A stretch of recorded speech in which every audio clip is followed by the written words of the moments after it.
Time to deplete the reserves. Welcome back to our YouTube channel, guys. Well, everyone remembers Bishop primarily as the X-Man with the giant gun, the future accent, and the ink across his eye. But what few remember, buried under all the body armor, is that the unique power set wielded by Lucas Bishop makes him home to one of the most bizarre energy frameworks of the entire X-Men roster. He doesn't recover like Wolverine. He doesn't absorb impact like Colossus. Instead, he takes impact as energy and uses it for fuel. He stores energy, weaponizes energy, directs energy, and has been on the verge of frying himself in a loop by doing so. Add in a prosthetic arm and many memory-related damages, and Bishop becomes something a lot more than just the dude with the gun. And that is what we will be talking about in detail today, Bishop's anatomy.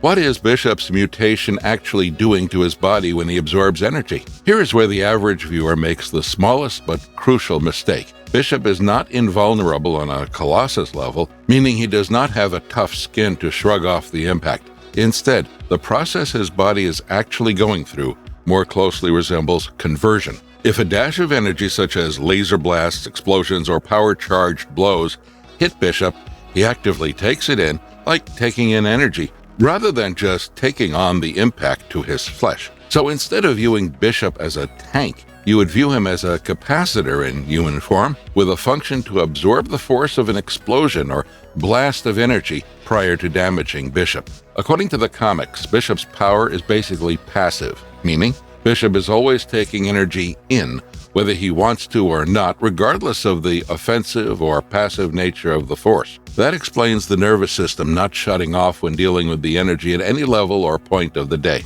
So, Bishop's internal power source can absorb energy, convert it into something that is beneficial, or leave it to build up until it can be used for a useful purpose. The range Bishop can utilize as far as absorbing energy varies. As such, Bishop can absorb the kinetic and its forms of energy, radiant heat and light energy, magical energy, psionic energy, and even some form of psychic energy. Bishop is such a variable form of a powerful energy controller, due to which the writers often keep reinventing ways to bring Bishop down. Any form of energy output that a villain in the Marvel Universe creates could potentially be converted to some useful purpose to Bishop's anatomy. The better description of what Bishop's power does is to state that his body converts damaging forces to useful energy. This may be one of the key concepts of understanding Bishop's physiology, his enhanced strength, near invulnerability, danger zone, and the release of his stored energy. The effects all flow from this fundamental characteristic, a human that utilizes attacks as deposit rather than injury. Is Bishop's body a living battery or something even stranger? The whole battery line comes up often when people talk about Bishop, and frankly, it doesn't do his abilities justice. A battery is passive. You put charge in, you get it back out when you need it, end of story. What Bishop does is different. His body actively utilizes that stored energy while he has it, not just waiting for a discharge opportunity. Breakdowns of his powers actually stipulate that as long as he's holding energy, it boosts his physical stats like speed, strength, and endurance, as well as accelerating his healing. It's that aspect of his mutation that really separates him from simply being a guy about to blast some stuff. While charged, he's actually a more physically capable and potent fighter in the immediate present moment, with his body functioning as though the charge was a super performance fuel. In this sense, his mutation behaves much less like armor or passive containment and more like an enhanced metabolic process, fueled by a foreign power source. His body absorbs an attack and utilizes its energy to immediately reinforce himself, and then either continues to utilize it or releases it. Defense and then offense. Everything uses the same charge. Oh, and let's not forget, descriptions of his powers indicate that he is able to transform absorbed energy into other forms, not just releasing it back out the same way it came in. He's famously transformed kinetic impact from a fall into light and sound waves to reduce the effect of the impact on himself. And that's the step beyond the simple battery comparison. The battery doesn't alter its contents, Bishop does. Is there a limit to how much energy Bishop can absorb before he overloads? It's this bit that stops Bishop from becoming some kind of ultimate cheat code and keeps his power from going too far over the top. He does have an upper limit, But as no writer has really pinned it down, it's not been fixed in concrete for Bishop, in addition to he himself admitting that he does not know the actual limits of how much energy he can handle. As a definitive example of what occurs when close to the limits, you only really need to look at Marvel's Civil War X-Men story, where in the face of a Cyclops who's been forced to fire all his optic blasts directly at Bishop at full strength, he simply begins absorbing it all as normal. But as the sheer volume and power of the blast was beyond what the mutant system could take in without it rupturing, Bishop was forced to immediately expel the surplus upwards, releasing it in an immense energy burst that could blow a Sentinel to pieces. The real reason why this is so important when writing and explaining his powers is because he doesn't just store energy, he contains it too. So this means when the energy coming into Bishop exceeds what a system can usually contain, his body reacts as if it's a gas cylinder about to explode. For this reason, Bishop works best in a scenario that doesn't require him to take in and unleash energy in rapid bursts, but rather allow him time to pace out how much energy he takes in and how much energy he releases, with anything from a steady flow that he is able to control to a tidal wave that he has to manage until he can dispose of it without losing himself and blowing himself to bits in the process. Is Bishop always storing energy, or does his body reset between fights? This is the real-world question many fans often quietly ask and rarely get a satisfactory answer to. When Bishop is just standing around between fights, is he fully loaded, completely drained, or someplace in the middle? The actual answer, based on the descriptions of his powers, is that he's absorbing everything on some level pretty much constantly, since his power is described as largely passive and always on. The catch is, always absorbing isn't endlessly hoarding, especially considering the environment's energy density isn't nearly as extreme as the energy from a blast, and a Bishop fresh from the lobby won't come close to one fresh off of tanking a cosmic character's hit from point-blank range. This distinction, of course, solves what otherwise might seem like an inconsistency in his writing. The wild swings in his threat levels, with him alternating between shrugging off seemingly lethal blows, but then taking seemingly less extreme impacts to the chin. With his energy level factored in, it's not random anymore. A post-cosmic hit Bishop is entirely different from one who's just walking in. That also explains why the super strength, speed, and recuperation that accompany his absorption are so variable. All those benefits increase or decrease depending on how much energy he's currently carrying rather than having a fixed base. Ultimately, don't think of Bishop as having a single threat level. Think of him as having a meter that rises and falls depending on the most recent assault, energy source he's walked into, or energy he's deliberately unleashed. The difference between a Bishop starting cold and a Bishop freshly charged isn't much different from the difference between two different characters in the same trench coat. What actually happened when Bishop absorbed Magneto's power during Fatal Attractions? When most fans think back to the Fatal Attractions crossover, they most likely think of the infamous moment where Wolverine lost his adamantium bones. What fewer fans might recall, however, is the brief fight that precedes that event in which Bishop used Magneto's own power against him. In the heat of the story, Magneto and his acolytes bust up the funeral for magic to carry out their plans against the X-Men, unleashing a massive pulse of power that incapacitated most of the team. That blast didn't stop Bishop, however. His powers allowed him to absorb all the energy Magneto released, and the more Magneto put out, the more Bishop soaked in. It's the clearest real-time showing in the X-Men's comic run to date, showing how Bishop's power escalates in relation to his enemy's strength. It wasn't just about him weathering hits, it was about his entire body pulling in one of the strongest sources of magnetic power in the Marvel Universe and turning it into kinetic strength for him. He went head-to-head with Magneto and actually had the upper hand at one point. Most accounts even state that Bishop had Magneto down in their showdown before Colossus's grief turned him into another ally of Magneto, refocusing the narrative on his betrayal. Still, the scene serves as a brilliant depiction of how Bishop functions when faced with a high-tier enemy like Magneto, even in its incomplete state. He didn't just weather the blast, he fueled off of it. What happened to Bishop's arm when Predator X ate it? This is arguably the single nastiest, most anti-casual fan moment in Bishop's entire career, and it's an incredibly important scene in establishing the limitations of his powers. In the Messiah complex, the various factions chasing the first baby mutant since the decimation, including the X-Men and the Marauders, have an all-out war ongoing. This leads Bishop to Muir Island, where he has a showdown with Cable, who happens to arrive at just the wrong moment as Predator X, a monster bred specifically to kill mutants. The Predator went ahead and ripped Bishop's right arm off, not just a clean surgical amputation, mind you. This is body horror. Predator X bites it off and starts eating it while Bishop's fighting on Muir Island. To stop himself from bleeding out, Bishop has to burn off the torn shoulder socket with the help of an unconscious Sunfire's body, so he doesn't die immediately. This scene matters because it illustrates the boundary of what Bishop's powers do. They're amazing for energy blasts and raw destruction, but they can't protect him from pure physical damage like the kind that Predator X inflicted. Unlike Wolverine, who would almost always get such an arm back relatively quickly, Bishop can't regenerate from injuries that bypass his powers.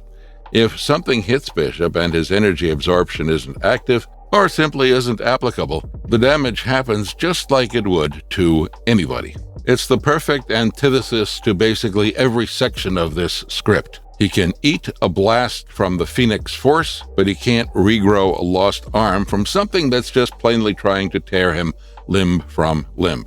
How did Bishop end up with a nuclear-powered cybernetic arm? Having lost his arm in a battle with Predator X, Bishop is unable to get the normal replacement prosthetic. Instead, he busts into Forge's lab and, not at all subtly, absconds with a nuclear-powered, ready-for-battle arm. This is a major upgrade that cannot be simply overlooked. Bishop now effectively has his own built-in power source functioning within his body. The arm also comes equipped with Forge's time travel technology, so Bishop now has the ability to time slide on his own time and on his own terms, a pretty useful functionality for a character whose plot has centered around time travel for almost its entirety thus far.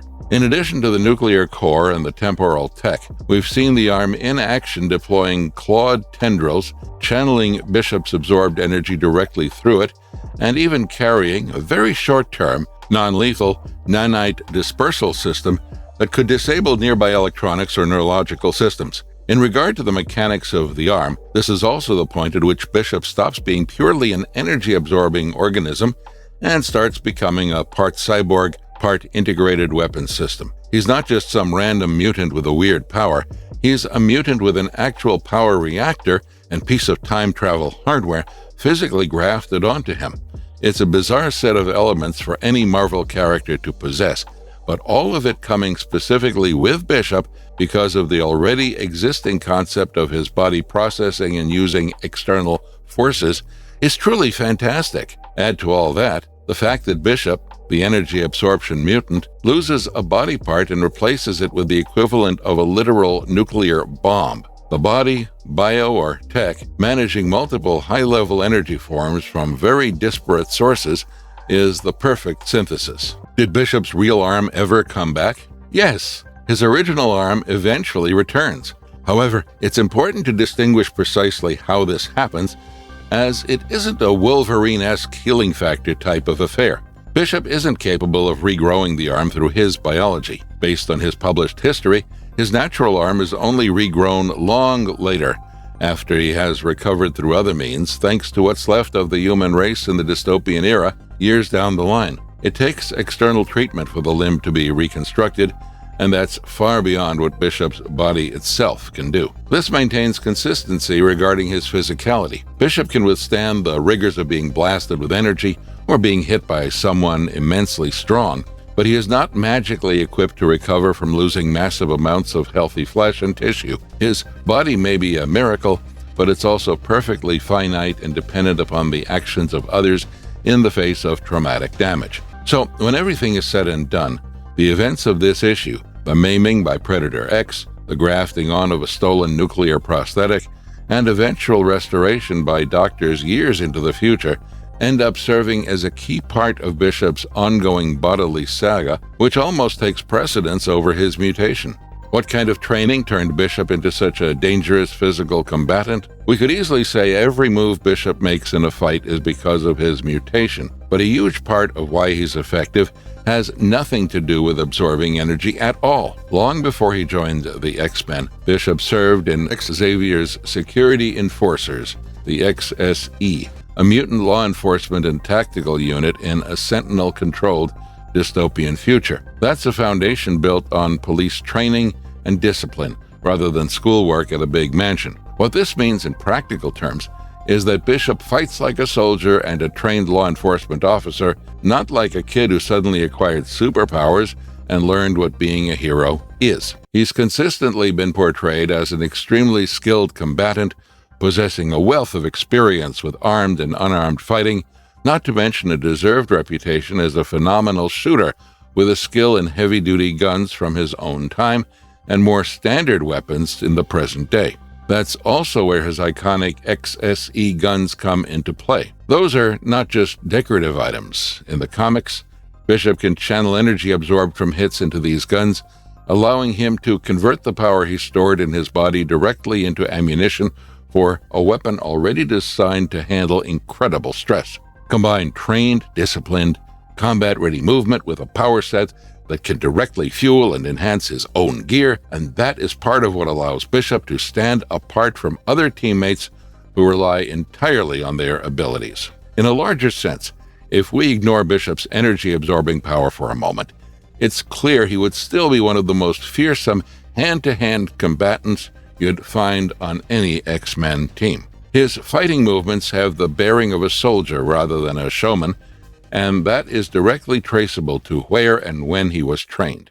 What does Bishop's face marking actually mean for his body history?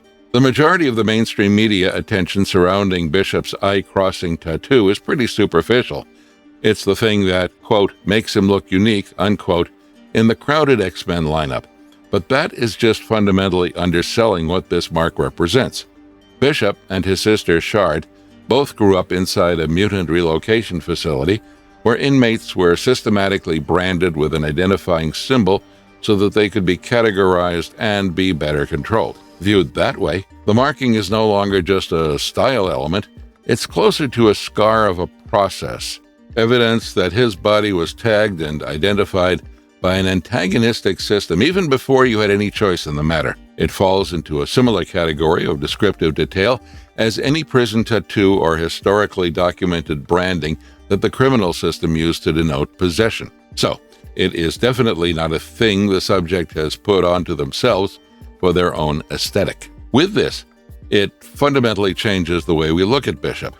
The moment he strolls on screen, he's telling a story on his body even before he ever does anything. His clothes, accessories, and guns are all choices he made, but the marking is not. The most prominent visual element in his design that truly marks him is something done to him, not put on him. It's a minor detail, sure, and the time devoted to it on screen is likely very minimal, but it does speak volumes in establishing the kind of character we're going to be getting. It suggests he's been subject to trauma and the system and even control from an earlier point than that given in his characterization. His face isn't just interesting, it's proof. What does repeated time travel do to Bishop's body and brain? Bishop isn't just a guy who somehow traveled from the future.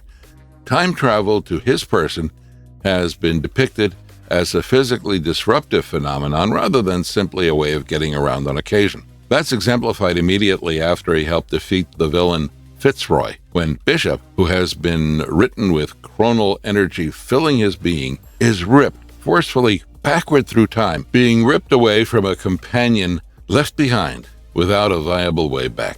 But the wording is what's so potent. He isn't just being said to be traveling, but is being pulled without consent while being filled with a temporal energy load that sounds so much like he could treat chronic exposure to time itself, like the bodily equivalent of radiation, building up in his system and creating forced physical trauma in due time. The more you see this on missions, out of spite, by accident, or out of sheer emergency, then what you get is a body that has absorbed something other than the punches, bludgeoning, and projectiles that had filled him before over years of service. His time traveling has begun to eat into his being at a cellular level, and all these little cumulative traumas add up, which is an ironic touch for a character that's already a person who's had their powers based on being able to turn offensive action into a useful offensive force. After all, time travel has rarely had more than a simple function to fulfill within a plot.